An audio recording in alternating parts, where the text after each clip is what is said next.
Hello and welcome back to more of the Room 4 Old Sins. Last time we completed the second chapter of the game, which was the study, and today we're completing chapter 3, which is the curiosity room. Before we step back in, we are first going to open up this artifact by pressing on the symbol like we did last time to reveal,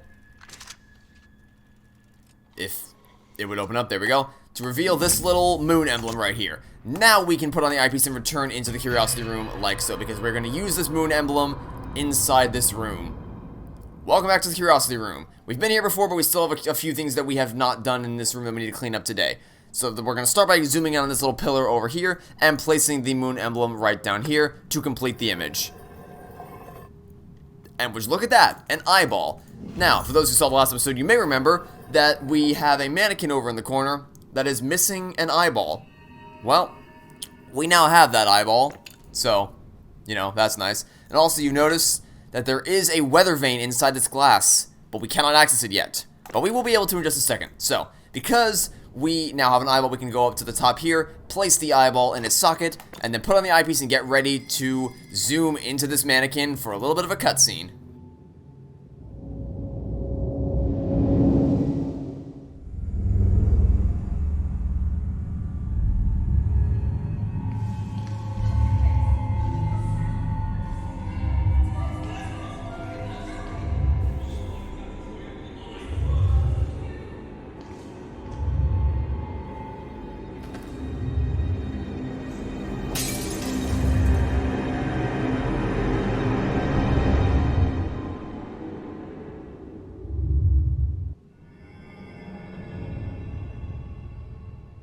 And of course, now that the glass has been broken, we can access that weather vane that I showed you earlier.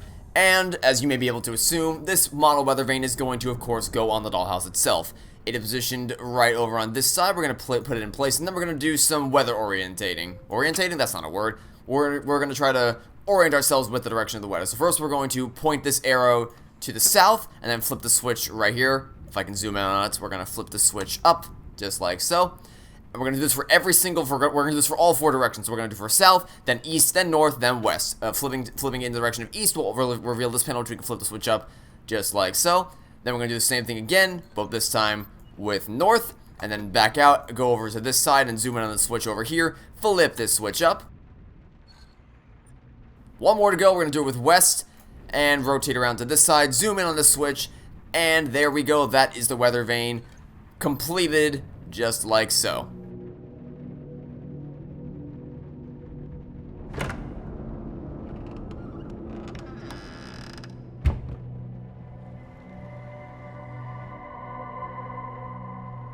And now we can put on our eyepiece and zoom in to access a whole new room.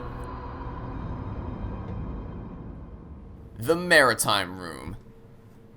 Okay, first things first, we're going to zoom in on this box in the back of the room, go around to the other side, and we'll see a window here that's a little smudged up. So we're going to click and drag, or just use your finger to smudge it away if you're playing on mobile devices. And we can see there's something waiting for us inside there. So how do we get it out, or how do we pop off the glass panel so we can actually get inside? Well, first we need to rotate this to the right so that we can free that first latch, then pull it out, and then we can rotate it in the other direction to free the second latch, pull this out, and that will of course allow us to gain access into this section right here. And all we have to do is just rotate this to the right a little bit more until a gap appears in the bottom for us to grab this mini propeller, or a small propeller as the game calls it. Then zoom in on the submarine, which you'll find over to the left side of the area, and place the small propeller towards the back, just like so.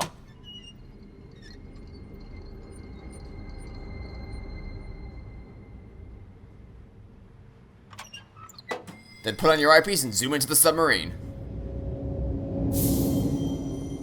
Okay, so, just so you know what we're trying to do in here, the end goal of this section is to use this claw to grab onto this door and yank it open. Of course, the angle of the submarine is currently positioned, that's not going to happen. So we need to tilt it forward a little bit. How are we going to do that? By zooming in here and then opening up this door, just like so. And inside we will find a metal fin.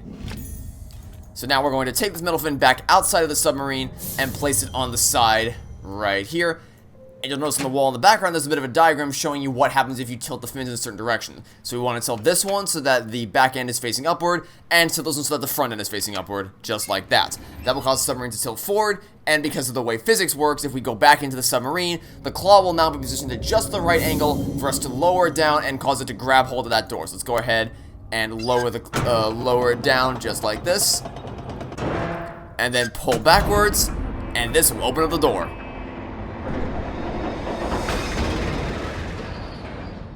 Now let's step inside the submarine and get some story details by reading this book that we can find right here.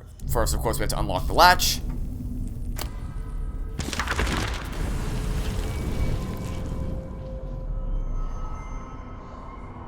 I underestimated my clients. The null element is no curio. It is remarkable. It is all. They underestimate me also. This is my calling. I feel its embrace and I am whole. But how am I to progress with this insufferable racket? With each month of work, Abigail trusts less, pries more. I change the lock and she beats relentlessly on the door. She pleads constantly, warning me of danger. Of course there is danger here, sweet wife. There is everything here. Excuse me, for there is naught outside. I wanted only to give you everything you dreamed of, but with this, I can give you so much more. My husband is a stranger now. That man in the study is not him. What is this place? Was it once my home? It twists and wreathes. I retreat to the attic, my childhood refuge. The dollhouse that father built was a world within a world. It seems so fragile now, so tiny. I see the crack in the floorboards. I remember spying on father in his study. It is my husband's study now. It takes a while for my eyes to adjust to make out his hunched form. He works as if in a trance. I copy symbols, sketch apparatus, record all I can. I still have friends at the Royal Institute. They will hear of this, Null.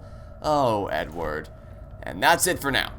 So, the thing we wanted to grab in here was this vacuum tube right here. So let's grab the vacuum tube, then back out of the submarine. We don't need to do anything else in here for the time being. Let's back all the way out, and then zoom in on the table over here to the right-hand side, and place the vacuum tube on top of this box, just like so. And then before we interact with this, though, we are going to open up this book and get even more story details.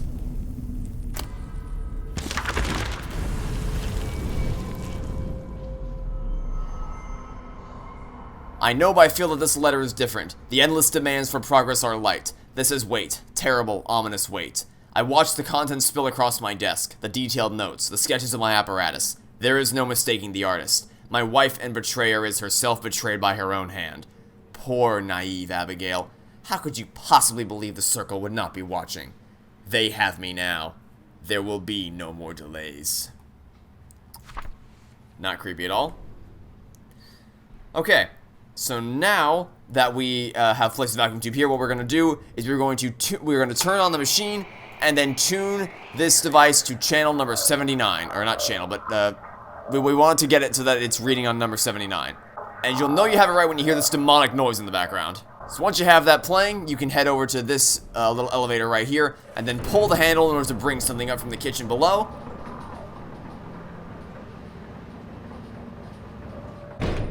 Then put on the eyepiece, zoom in here, and we are going to want to undo these bolts like so that we can we'll be able to pull open the latches a little bit later. So there's one, and then this will be the other one. We just want to keep unscrewing it to release the bolt.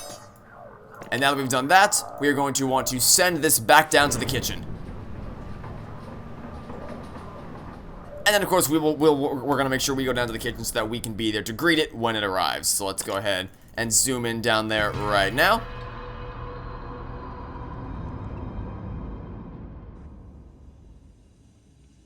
And as you can see, the same thing that we just pulled the bolts off of is now here waiting for us. And what's inside, you may ask? Well, an artificial heart, which is definitely creepy, but it's also extremely helpful in this specific circumstance because if you recall, there's something missing from the curiosity room, something we needed to put in the mannequin's chest. And now, we have exactly that. So let's go ahead and return once again to the curiosity room.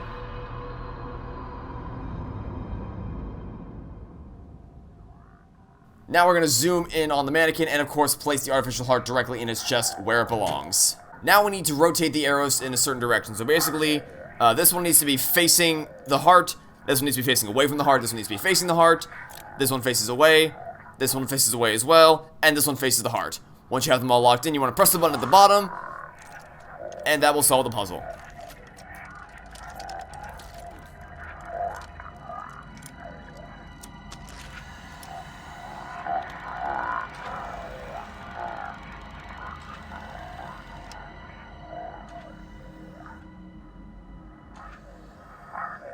Again, totally not creepy. Okay, so what you want to do here is you want to rotate this dial until the green light becomes solid, because it's flashing right now, but once it becomes fully solid, that's when you stop turning.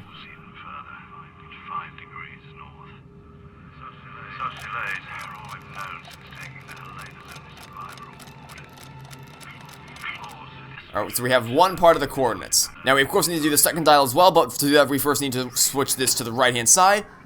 And again, we need to rotate it until the green light stops blinking and instead turns to a solid color. Like so. The master tells me we are 85 degrees west, but still coasting upstairs.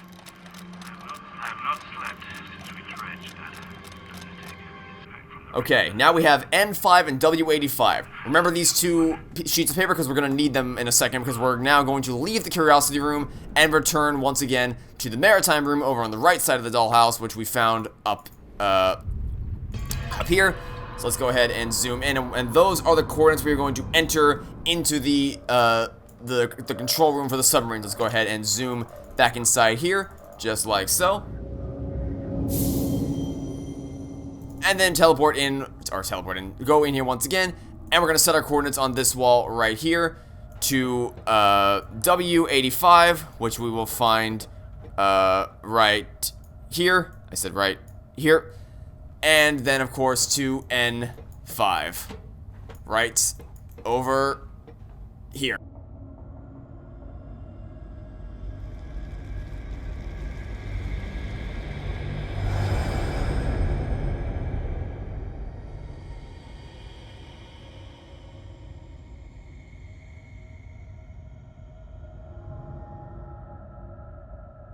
Alright, now put on your eyepiece, and if you look out the front window, you can see that we are now adrift at sea. And we have control of the submarine. We can control by turning to the left and turning to the right. And what we need to do is we're going to turn the ship around until we see another ship in the distance, which won't take too long to find. Just keep turning the wheel around. You'll see it eventually. And then once you do see it, that is the indicator that you need to actually ascend the submarine up towards the surface.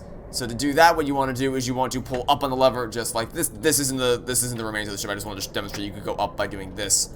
And then once you get to a certain point, you will see the red symbol that we saw just spawn on the wall to the right-hand side. So we're going to keep turning to the right until we see the ship. You can see it over there in the distance. You can also see the red symbols above, so we're going to start going up a little bit further until we have the red symbol in our sight. You can see it slowly coming on the screen, and we'll be sure to stop once it's fully within our field of vision, which it almost is, and then we just got to turn to the right a little bit more, and then here is that symbol that we saw on the wall to the right. So go ahead and turn to make sure it's properly within our vision. There it is.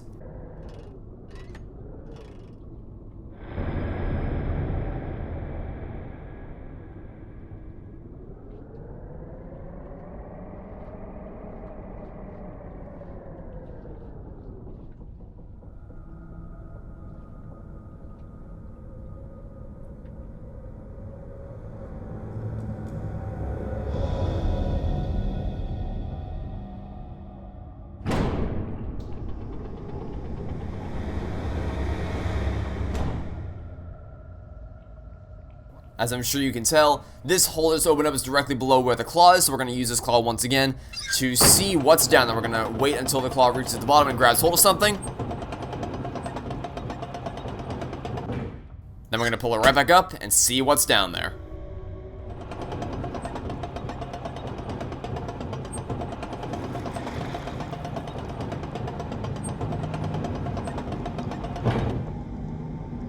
Again, totally not disturbing. Alright, we're going to take this pendant from around her neck, right so, and now we're going to be essentially forced out of the submarine.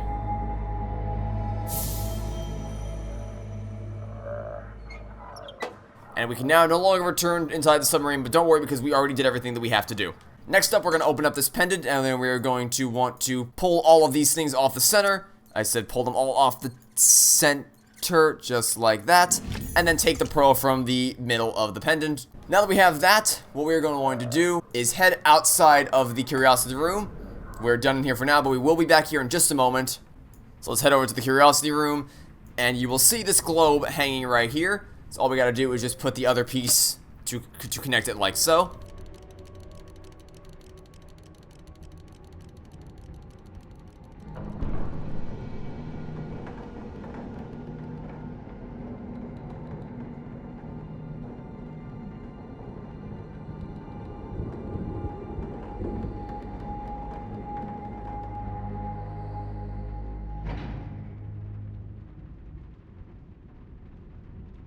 Alright, now we're in the end game now for this chapter, so let's put our eyepiece on one last time and re-enter the curiosity room. And if we zoom in to the top of this chandelier, or I guess the bottom depending on your perspective, we can rotate this around and then pull the handle up on top.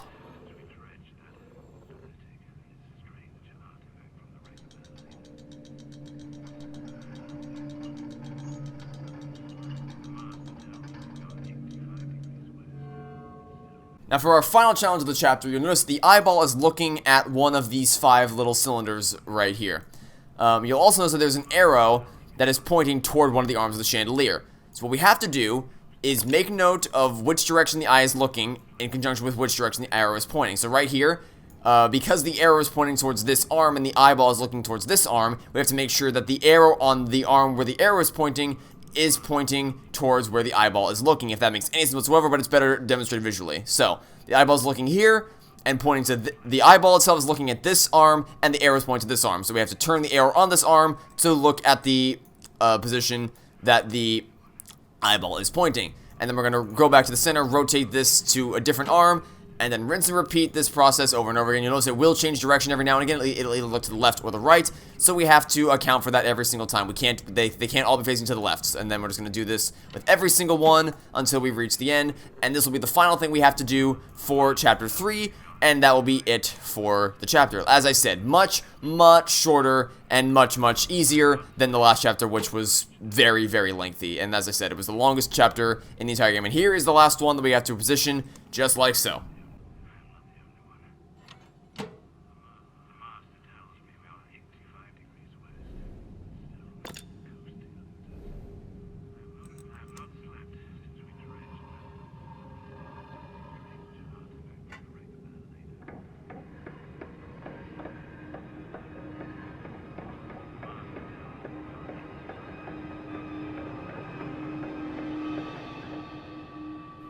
And here is our next artifact.